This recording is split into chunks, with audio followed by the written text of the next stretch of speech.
రామ రామ రామేతి రమే రామే మనోరమే సహస్రనామ తత్తుల్యం రామనామ వరాననే. భక్తులారా, భగవంతుని ఎలా పొందాలి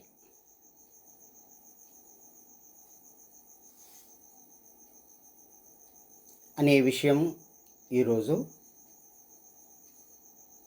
చర్చ చేసుకుందాం.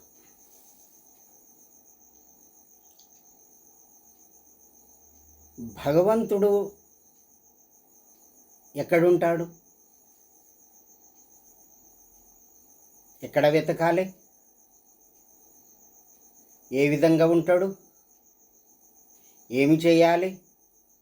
అతన్ని పొందుట ఎలా?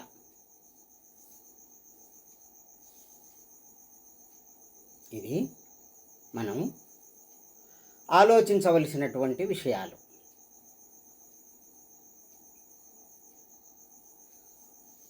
మోక్షం కొరకు ఎంతోమంది ముముక్షువులు సాధన చేస్తుంటారు, కర్మయోగులు సాధన చేస్తుంటారు. జ్ఞానం దదాతి మోక్షం, జ్ఞానం వలన మోక్షం లభిస్తుంది. అట్లాగే కర్మయోగం వల్ల కూడా మోక్షం లభిస్తుంది. ఇదంతా ఇచ్చేది ఎవరు? భగవంతుడు. ఆయనను ఎట్లా పూజించాలి? దీంట్లో తామస భక్తి, రజోభక్తి, సాత్విక భక్తి. తామస భక్తులు మూఢంగా భక్తి చేస్తారు, జంతుబలి చేస్తారు, పూర్తి తామసంతో ఉంటారు, అజ్ఞానంతో ఉంటారు. ఎవరన్నా ఏదైనా చెప్తే దాని ఆధారంగానే తీసుకొని జంతుబలి చేస్తారు. జంతుబలి చేస్తే మంచిది, అమ్మవారికి జంతుబలి ఇవ్వాలి, దేవునికి జంతుబలి ఇవ్వాలి. ఇట్లా కొందరు నాలుకనే కోసుకుంటారు కేచరి విద్య నేర్చుకోవడానికి. అట్లాగే ఇట్లా ఈ విధంగా తామస విద్యలో, తామస భక్తిలో మూఢభక్తితోటి చేస్తారు. మూఢభక్తితోటి చేసినటువంటి తిన్నడు మోక్షం పొందాడు, శివుణ్ణి దర్శనం చేసుకున్నాడు, మోక్షం పొందాడు. మూఢభక్తి అయినా సరే, తామస గుణము అయినా సరే, కానీ భక్తి, విశ్వాసము, శ్రద్ధ ఇవి మూడు తప్పనిసరి ఉండాలి. భక్తి ఉండాలి, పూర్ణ విశ్వాసం ఉండాలి, చేసే పని మీద శ్రద్ధ ఉండాలి. ఇవి ఉన్నప్పుడు ఏ భక్తి అయినా సరే అది ఫలితం లభిస్తుంది. రజోగుణములు పిల్లా పాపలతోటి ఉంటూ, సంసారంలో ఉంటూ, యోగ సాధన చేసి, పూజలు పునస్కారాలు చేసి తరించిన వాళ్ళు ఉన్నారు. అట్లాగే సాత్విక భక్తి, పూర్ణ సాత్వికం, ఏ మాత్రం కూడా దోషం లేకుండా వాళ్ళు భగవంతుని యొక్క పూజ చేస్తారు, ధ్యానం చేస్తారు, యోగం చేస్తారు, భగవంతునిపై పూర్ణ విశ్వాసంతో ఉంటారు. ఏ ప్రాణికి అన్యాయం చేయరు, ద్రోహం చెయ్యరు. ప్రేమ, దయ, కరుణ, విశ్వాసము ఇవన్నీ ఉంటాయి. తపస్సు, జ్ఞానము, వేదాధ్యయనము ఇవన్నీ కూడా ఉంటాయి. ఆ విధంగా చేసి పూర్ణ విశ్వాసంతో చేసినటువంటి వాళ్ళు మోక్షాన్ని పొందుతారు. ఇప్పుడు ప్రహ్లాదుడు చిన్న పిల్లవాడు, తల్లి గర్భంలోనే ఉండి నారద మహర్షి చెప్పినటువంటి జ్ఞానాన్ని నేర్చుకొని ఆ శిశు ప్రాయంలోనే అతను ఎంతో జ్ఞానాన్ని లోకానికి పంచుతాడు. భగవంతుడు ఎక్కడ ఉన్నాడు? ఇందు గలడు అందు లేడని సందేహము వలదు. చక్రి సర్వోపగతుండు ఎందెందు వెదకి సూచన అందందే కలడు. ఎక్కడ చూసినా ఆయన మనకు కనిపిస్తాడు. అటువంటి భావన ఆ చిన్నతనంలో ఎట్లా వచ్చింది? నారద భక్తి వలన. నారదుడు ఏం చేసిండు? ప్రతి క్షణం కూడా నారాయణ నారాయణ నారాయణ అనుకుంటా, ఒక్క క్షణం కూడా వేస్ట్ చేయకుండా భగవంతుని యొక్క నామంలో శ్రద్ధ భక్తి విశ్వాసంతో అన్ని లోకాలు తిరుగుతూ ఆయన నారాయణ మంత్రాన్ని జపం చేస్తూ ఉన్నాడు. అది నారద భక్తి. మరి ప్రహ్లాదుడు కూడా పుట్టినప్పటి నుండి భగవంతుని మీద విశ్వాసం, అంతటా ఉన్నాడు అంతటా ఉన్నాడు అంతటా ఉన్నాడు, అంతటా ఉన్నటువంటి పరమాత్ముడు నీలో ఉన్నాడు నాలో ఉన్నాడు. మరి అంతటా ఉన్నటువంటి పరమాత్ముని పొందడం ఎలా?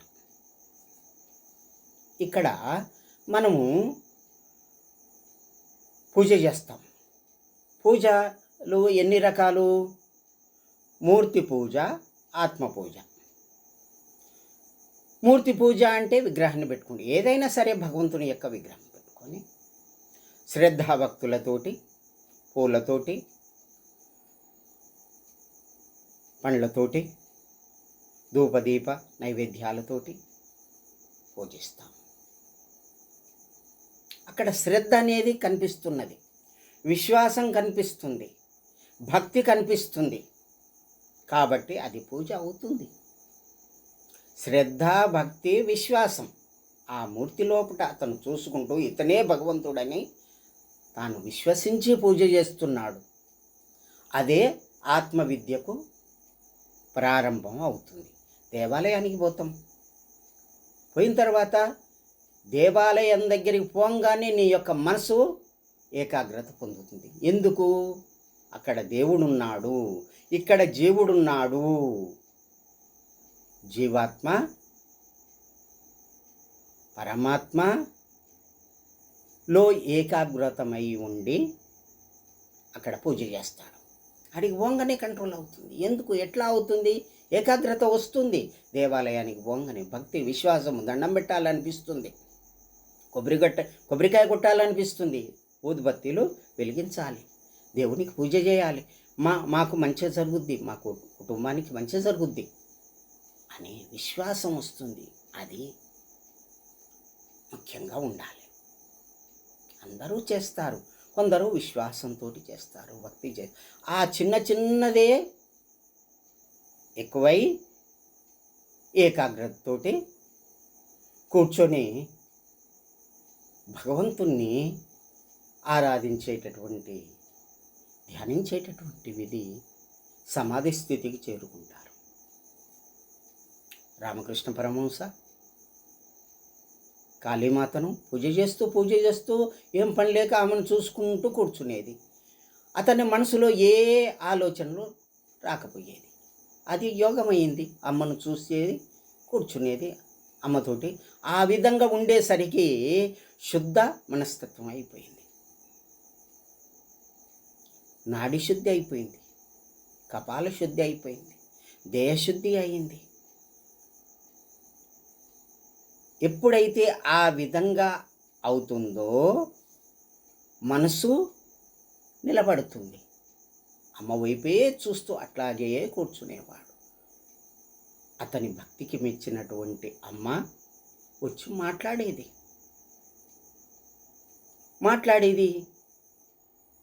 ఇతను మాట్లాడేది. ఈ విధంగా కాలం గడుస్తుంది. ఒకనాడు తోతాపురి వచ్చి రామకృష్ణ పరమహంసను చూసి, క్షేత్రము పవిత్రమయ్యున్నది, విత్తనము పెట్టవచ్చునా అని అడుగుతాడు. నాకు తెలియదు, మా అమ్మని అడిగొస్తాను అంటాడు, పోతాడు. అమ్మని అడుగుతాడు, నాయన జ్ఞానం కావాలి, ఆత్మజ్ఞానం కావాలి, వెళ్ళు, నీ గురువు యొక్క ఉపదేశం తీసుకొని యోగ సాధన చేయి. అది ముఖ్యం. ఆత్మ పూజ ముఖ్యం. ఇక్కడ మూర్తి పూజ చేశాడు, అది మూలమయ్యింది, ఏకాగ్రత వచ్చింది, ధ్యానస్థితికి వచ్చింది. అయినా సరే ఆత్మపూజ ముఖ్యం. ఆత్మపూజ ఎట్లా చేయాలి? అప్పుడు తోతాపురి ఏం చేస్తాడు? అక్కడ కూర్చొని త్రికోటిలో ఇక్కడ భాగంలో బాగా నొప్పి వచ్చేటట్టుగా ఇట్లా ఒత్తుతాడు. ఒత్తితే ఆ మనసు ఎక్కడికి వస్తుంది? నీ శరీరంలో ఎక్కడైతే బాధ కలుగుద్దో, దెబ్బ కలుగుద్దో అక్కడనే మనసు ఆడికే పోతుంది. మరి ఇక్కడ బాగా ఒత్తినప్పుడు, గోరుతోటి ఒత్తినప్పుడు నొప్పి వస్తుంది. నొప్పి ఉన్న దగ్గరనే మనసు ఉంటుంది, అక్కడనే మనసు ఉన్నది. ఇక కూర్చో అన్నాడు, కూర్చున్నాడు. ఇక్కడనే దృష్టి పెట్టు, ఇక్కడ దృష్టి పెట్టు, ఇక్కడ దృష్టి పెట్టు, అట్లాగే కూర్చున్నాడు. ఆ మనసు లయమైపోయింది. ఒకరోజు పోయింది, 2 రోజులు పోయింది, 3 రోజులు పోయింది, అట్నే కూర్చున్నాడు. ఎంత పిలిచినా లేవడు, అట్నే తాదాత్మ్యంగా దాంట్లో లయమైపోయాడు. అదే స్థితి తోతాపురికి రాలేదు.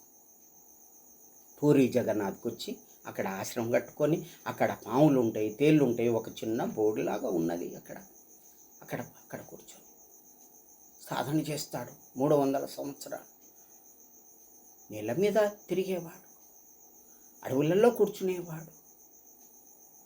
వికల్ప సమాధి వస్తుంది కానీ నిర్వికల్ప సమాధి రావటం లేదు. అంటే వికల్పం అంటే చలనం అవుతుంది, వస్తుంది, మళ్ళీ చలనం అవుతుంది, మళ్ళీ కూర్చుంటే వస్తుంది, మళ్ళీ చలనం అవుతుంది. అట్లా కాదు. నిర్వికల్పం అంటే పూర్తి దాంట్లోనే లయమైపోవాలి, ఆ స్థితి రావాలి. ఆ విధంగా రామకృష్ణ పరమహంసకు వచ్చింది. ఎప్పుడు? మూర్తి పూజతోటే ఆత్మపూజ యొక్క దారి తెలిసింది. అట్లాగే ప్రహ్లాదుడు ఏమీ తెలియని బాలుడు, అతను కూడా నారాయణ నారాయణ ఆ నామంతో తన యొక్క నారద పరమాత్ముని యొక్క ఋషి యొక్క దయ వలన అతనికి జ్ఞానం కలిగింది. భగవంతుణ్ణి అంతటా చూడగలుగుతున్నాడు, ధ్యానించగలుగుతున్నాడు, యోగం చేస్తున్నాడు, కూర్చొని మననం చేస్తున్నాడు. ప్రహ్లాద భక్తి ఎన్ని కష్టాలు పెట్టినా కానీ భగవంతుణ్ణి మరవలేదు. ఎన్ని విధాల హింసించినా కానీ భగవంతుని మరవలేదు. చివరికి ఆ భగవంతుడే నరసింహస్వామిలాగా దర్శనమిచ్చే ప్రహ్లాదుని యొక్క బాధని తొలగించాడు. అంటే ఎక్కడి నుంచి వచ్చింది ఇది? భక్తి, విశ్వాసము, శ్రద్ధ నుండే ఆ భగవంతుడు దర్శనమయ్యాడు. ఇది ముఖ్యం. అట్లాగే చిన్న పిల్లవాడైనటువంటి ధ్రువుడు ఏదో చిన్న అవమానం జరిగిందని అడవులకు వెళ్ళిపోతాడు, కూర్చుంటాడు,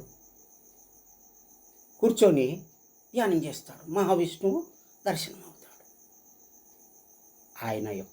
ఆయనకు కావలసిన వరాలు ఇచ్చి ధ్రువలోకంలో నిలిచేటటువంటి మహా తేజోశాలి అయి ఇప్పటికే మనకు దర్శనమిస్తున్నాడు. ఇదంతా ఏ విధంగా వస్తుంది? భక్తి వల్ల, శ్రద్ధ వల్ల, విశ్వాసం వల్ల ఆ పరమాత్ముడే మనకు ఇస్తాడు.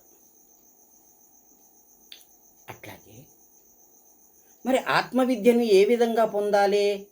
మూర్తి పూజ అంటే ఈ విధంగా చేస్తాం. ఒక విగ్రహం పెడతాం, పూజ చేస్తాం, అక్షతాం సమర్పయామి, పూజాం సమర్పయామి, నైవేద్యం సమర్పయామి, ధూపదీప నైవేద్యం సమర్పయామి. ఈ విధంగా చేస్తాం. అయిపోయిందా పూజ? అంతవరకే కాదు. అది కేవలము ఎక్కడికి దారి తీస్తుంది? ఏకాగ్రతకు దారిస్తుంది. సత్సంగత్వే నిస్సంగత్వం, నిస్సంగత్వే నిర్మోహత్వం. నిర్మోహత్వే నిశ్చల స్థితి. నిశ్చల స్థితే జీవన్ ముక్తి. ముక్తికి దారితీస్తుంది. మంచి వాళ్ళు చెప్పినటువంటి మాటలు విన్నప్పుడే నీకు ఏకాగ్రత కలుగుతుంది. ఏకాగ్రత కలిగినప్పుడే ఒక్కనివి కూర్చొని ధ్యానం చేస్తావు, కళ్ళు మూసుకుంటావు, మనసుని టైం అయిపోతుంది. ఆ విధంగా చేయగా మోహం అనేది దూరం అవుతుంది. మోహం దూరం అయిన తర్వాత ఏమవుతుంది? నిశ్చల స్థితి వస్తుంది. చలము కానటువంటి స్థితి వస్తుంది. నిశ్చల స్థితి వస్తుంది. నిశ్చల స్థితే మోక్ష మార్గం. అదే ముక్తి, మోక్షం అదే దారి తీస్తుంది. అంటే మంచి వాళ్ళతోటి స్నేహమే, ఋషులతోటి స్నేహమే ఆ విధంగా చేసింది. వాల్మీకి కూడా అంతే కదా. ఆయన ఏం చేశాడు? ఆ చెప్పినటువంటి మంత్రాన్ని కూడా అనరానటువంటి స్థితి అతనికి. ఎట్లా? కిరాత రాతలంపు హస్తి కేవలంబు భక్తిమై మరామరా యటంచు బల్క మా అనుగ్రహంబునం. ఓ కిరాత రా కూర్చో. నీకు రామరామ అని కూడా రావడం లేదు. మరామరా యనచు బల్క మా అనుగ్రహంబునం. మా అనుగ్రహంతో అనవయ్యా. అతనికి చదువు లేదు, శాస్త్రం లేదు, ఏది లేదు. భార్య పిల్లలంతా కూడా వృధానే తనకు సహకరించే వాళ్ళు కాదు అనేటటువంటి భావన ఎప్పుడైతే వచ్చిందో అతను అక్కడ కూర్చొని ఈ మంత్రాన్ని చెప్పి మరా మరా మరా మరా మరా యటంచు బల్క మా అనుగ్రహం. నా అనుగ్రహంతో అనవయ్యా అన్నాడు. కూర్చున్నాడు, కళ్ళు ముడుచుకున్నాడు, మనసు లయమైపోయింది. నెలలు గడిచినవి, సంవత్సరాలు గడిచినవి, పుట్టలు పెరిగినవి. వాల్మీకము అంటే పుట్టలు పెరిగినవి. ఆ విధంగా తపస్సు పెరిగిపోయింది. వాల్మీకి యొక్క చరిత్రలో మనకు ఆత్మపూజ అంటే ఏమిటో క్లియర్గా అర్థమవుతుంది. ఆ విధంగా సాధన చేసి శ్రీరాముని యొక్క చరితను రాసేటటువంటి మహాత్ముడయ్యాడు. రామాయణ రచన చేశాడు. చిన్న దొంగ ఏమిటి, అతను ఆ విధంగా కావటం ఏంది? అంతకుముందు పక్షులని కొట్టి తినేటటువంటి వాడు ఎప్పుడైతే ఈ భావన వచ్చిన తర్వాత ఒక పక్షిని కొట్టినప్పుడు ఆ పక్షి కింద పడి విలవిలలాడుతున్నప్పుడు చూసి అతనికి ఏడ్చాడు. ఏడ్చిన తర్వాత శ్లోకం అతని నోటి నుండే వెలువడింది. అదే మొదటి శ్లోకం. అంతకుముందేం కిరాతుడు పక్షుల్ని పట్టి తిన్నాడు, కొట్టాడు, చంపాడు. ఇప్పుడేమో మనసు మారింది. ఆ పక్షి యొక్క ప్రేమ, ఆ పక్షి పైన ప్రేమ కలిగి, జీవుని పైన ప్రేమ కలిగి, అహింసా మార్గం తెలిసి అతను ఆ విధంగా చేయడం జరిగింది. అది అన్నమాట ముఖ్యం. అహింస పరమో ధర్మ. అన్ని ధర్మాలకెల్లా అహింస అనేది ముఖ్యమైనటువంటి ధర్మం. అంటే ఒక జీవిని చంపరాదు, కొట్టరాదు. కొట్టి దాన్ని చంపి మాంసం తినరాదు.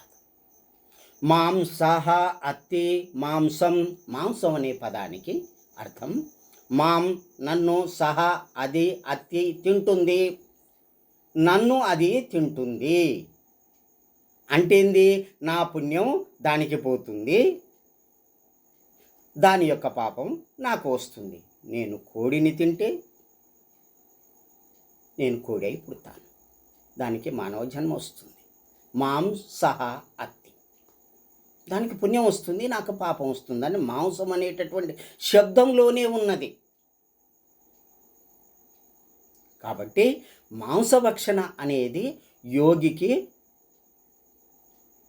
పనికిరాదు, యోగం చేసేవారికి. ఎందుకు అంటే ఆత్మని, మనస్సుని అశుద్ధం చేస్తుంది, శరీరాన్ని అశుద్ధం చేస్తుంది, మనస్సుని కలుషితం చేస్తుంది.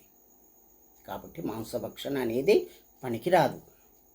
అక్కడ యజ్ఞం చేస్తారు, యజ్ఞం చేసినప్పుడు మంచిగా ఉంటారు, సత్యనారాయణ వ్రతం చేస్తారు, కొద్ది టైం తర్వాతనే జంతు బలి చేస్తుంటారు. అది ఎక్కడి పుణ్యము? దానివల్ల పుణ్యం లభిస్తుందా? మాంసం ఫుల్గా తింటారు, కడుపు నిండా తింటారు, వచ్చి పూజలు కూర్చుంటారు, దానివల్ల ఫలితం ఉంటుందా? సాత్విక ఆహారమే పూజకు పుణ్యమైనటువంటి ఆహారము అని భక్తులు తెలుసుకోవాలి. ఆ విధంగా చెయ్యరాదు, జంతుబలి అనేది చెయ్యరాదు. ఆ విధంగా చేస్తే వేదం చెప్తున్నది, కోసిన వాడికి, తిత్తి తీసిన వాడికి, ముక్కలు చేసిన వాడికి, వండిన వాళ్లకు, వడ్డించిన వాళ్లకు, తిన్న వాళ్లకు 6 పాపం కలుగుతుంది అని చెప్పి వేదం చెప్తున్నది. కాబట్టి మాంసభక్షణ అనేది పాప భక్షణే, పాపాన్ని భుజించినట్టే. కాబట్టి మాంసం అనేది ముట్టరాదు. యమ నియమ, అష్టాంగ యోగంలో మొదటిది యమ నియమ, ప్రాణాయామ, ఆసన, ఇవి ఉన్నాయి. అయితే యమలో ముందుగాత ఉన్నటువంటి ప్రవర్తన ఏమిటి అంటే అహింస. ముందుగాత నీవు అహింసా పద్ధతి నడిచినప్పుడే యోగ శాస్త్రానికి, యోగ అభ్యాసానికి, యోగ మార్గానికి అర్హత నీకు వస్తుంది. సత్యవాక్కు పలకడం, అహింసా మార్గం నడవడం, ఇవి ముఖ్యంగా ఆ వ్యక్తికి ఉండవలసినటువంటి లక్షణాలు. అవి లేకుంటే యోగం అబ్బదు. అది మనం కావాలని చేస్తే కాదు, పూర్వజన్మ ఫలం వలన మనలో మార్పు వచ్చి యోగంలో కూర్చుంటారు. వాళ్ళకు తెలియదు ఇది యోగం అని కూడా తెలియదు. పూర్వజన్మ సుకృతమే ఉంటే పూజలో కూర్చోంగానే, కళ్ళు మూసుకోగానే ముందుగాత ఏమవుతుంది? మినుగురు పురుగులు తిరిగినట్టుగా అనిపిస్తుంది. సూర్యచంద్రులు కనిపిస్తారు, నాదాలు వినబడతాయి, చెవులలో నాదాలు వినబడతాయి, మురళీగానం వస్తుంది, సముద్ర ఘోష వినబడుతుంది, శంఖనాదం వినబడుతుంది. ఇవన్నీ కూడా భగవంతుని దగ్గరికి వెళ్ళేటప్పుడు జరిగేటటువంటి సన్నివేశాలు. ఆ విధంగా జరిగిన తర్వాత నీకు ఒక లైట్ కనపడుతుంది, వెలుతురు కనిపిస్తుంది. అది కూడా పరమాత్ముడు కాదు, అనంతకోటి బ్రహ్మాండ నాయకుడైనటువంటి పరమాత్ముడు. నీవు త్రికోటి నుండి సహస్రారం చేరేటప్పుడు ఒక గుహలోనికి, సన్నని ఇరుకైనటువంటి గుహలోనికి పోతే ఏటువంటి భావన కలుగుద్దో అటువంటి భావన కలుగుద్ది. నిండుగా ఉన్నటువంటి ఒక బావిలో నీవు స్నానం చేస్తున్నప్పుడు పైనుంచి దూకి కిందికి పోయేటప్పుడు ఎటువంటి భావన కలుగుద్దో అటువంటి భావన కలుగుద్ది. త్రికోటి నుండి సహస్రానికి పోయేటటువంటి మార్గంలో నీవు ఉన్నప్పుడు అటువంటి భావన కలుగుతుంది. అప్పుడు నీకు భగవంతుని యొక్క ఆ దారికి పోతున్నవు అని అర్థం. తర్వాత ఎప్పుడైతే సహస్రారం చేరుతావో ఇక భగవంతుని దర్శనం శతకోటి సూర్యుల యొక్క దేదీప్యమానంగా ఉంటాడు. ఆ విధంగా అదొకటి. మరి ఆత్మదర్శనం నీలోనే ఆత్మ ఉన్నది కదా. నీ యొక్క నాభి నుంచి నీ జానడు పై భాగములో, గడ్డం నుంచి జానడు కింది భాగములో ఒక పాయింట్ దగ్గర నరాల చేత వేలాడబడినటువంటి ఒక తామర మొగ్గ ఉంటుంది. ఆ మొగ్గ లోపట ఒక ఆకాశం ఉంటుంది. దాని చుట్టూ కూడా దీపాలు వెలుగుతుంటాయి. దాని లోపట వరిగింజ మొలక పరిమాణంలో ఆత్మ ఉంటుంది. అది బంగారము రంగులో ఉంటుంది, మెరుపు తీగలాగా ఉంటుంది.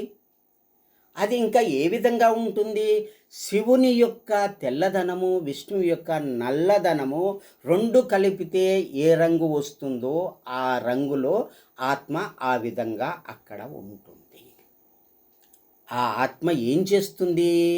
నీవు తిన్నటువంటి ఆహారాన్ని అరిగేటట్టుగా చేస్తుంది. జఠర అగ్ని, జఠర రసం ఉంటుంది కదా, నువ్వు తిన్న ఆహారాన్ని జఠర రసంతో అన్నం ఆహారం అరిగిపోతుంది. అరిగిన తర్వాత నీ యొక్క సప్తధాతువులు కూడా ఏర్పడి రక్తము ఇవన్నీ కూడా ఏర్పడి ఎక్కడెక్కడ ఎంత పంపాలో అంత పంపుతుంది. ఆత్మకున్నటువంటి ఆ వేడే నీ శరీరానికి వేడి ఉంటుంది.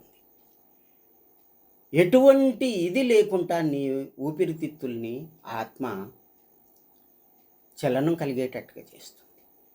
గుండె అనాహతము తన పని తాను చేసేటట్టుగా చేస్తుంది. ఎవరు? ఈ ఆత్మనే, నీలో ఉన్నటువంటి ఆత్మనే. అతనే సా బ్రహ్మ, అతనే బ్రహ్మ అనుకో. సా విష్ణు, అతనే విష్ణు అని పిలుచుకో. సా ఇంద్ర, అతనే ఇంద్రుడు కావచ్చు. ఇక ఏమన్నా పేర్లు పెట్టుకో. నీ లోపట ఉన్నటువంటి ఆత్మనే పరమాత్మ, అతడే విష్ణువు బ్రహ్మ, ఇక ఎవరైనా కావచ్చు. నీ యొక్క ఆరాధ్య దేవత ఎవరైతే ఉన్నారో వారే నీ లోపట ఉండి నీ శరీరాన్ని నడిపిస్తున్నారు. ఆత్మరూపుడవు నీవు అనే ఈ జ్ఞానం ఎప్పుడైతే వస్తుందో, ఆత్మ జ్ఞానం ఎప్పుడైతే వస్తుందో, జ్ఞానం దదాతి మోక్షం, అతను డెఫినెట్గా మోక్షానికి అర్హుడు. ఇక దాంట్లో తప్పు లేదు. మరి కర్మయోగంలో కూడా ప్రతిదీ కూడా ఏ పని చేసినా భగవంతుని అర్పణ చేయి. భగవంతునికి అర్పణ భావంతో చేసినటువంటి ప్రతి కర్మ కూడా కర్మయోగమే. అది వాళ్ళు కూడా మోక్షాన్ని పొందుతారు.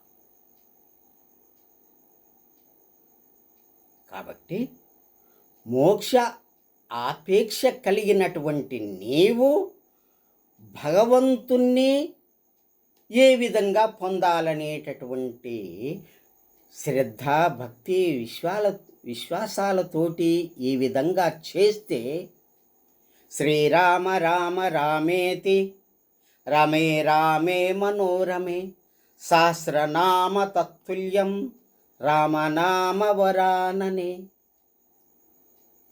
అని ఆంజనేయ స్వామి తన విశ్వాసంతో రామ రామ రామ అని ఆ రాళ్ళ మీద రాసి నీళ్ళల్లో వేస్తే అతని విశ్వాసమే నీళ్ళ మీద తేలింది.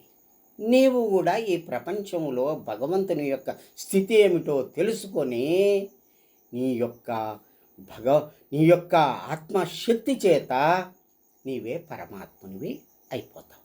దాంట్లో ఎటువంటి సంశయం లేదు. అయమాత్మ బ్రహ్మ, నేనే భగవంతుని, నా ఆత్మనే బ్రహ్మం, సర్వం కల్విదం బ్రహ్మ, అంతటా భగవంతుడు నిండి ఉన్నాడు.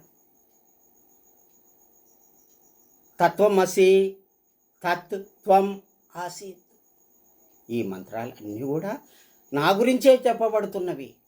అది నేనే, ఆ ఆత్మను నేనే, ఆ ఆత్మనే నాలో ఉన్నది. ఈ ఆత్మ అందరి లోపట ఉన్నది, అన్ని జీవుల లోపట ఉన్నది. కాబట్టి అన్ని జీవులు, అన్ని ఆత్మలు కూడా ఆత్మస్వరూపులే. కాబట్టి అహింస పరమో ధర్మ, హింస అనేది చెయ్యరాదు. ఈ భావనతోటి నువ్వు ఎప్పుడైతే ఉంటావో జ్ఞానం దదాతి మోక్షం. డెఫినెట్గా నువ్వు మోక్షాన్ని అర్హులు అవుతావు. ఇది భగవంతుని చేరటానికి దారి. కాబట్టి నా వీడియో ద్వారా జ్ఞానాన్ని పొందినటువంటి భక్తులు జ్ఞాన ఆర్జన చేసి భక్తి శ్రద్ధ విశ్వాసంతో భగవంతుని పూజించి ఆత్మస్వరూపులై మోక్ష అర్హులై ఉండాలని భగవంతుని ప్రార్థన చేస్తున్నాను.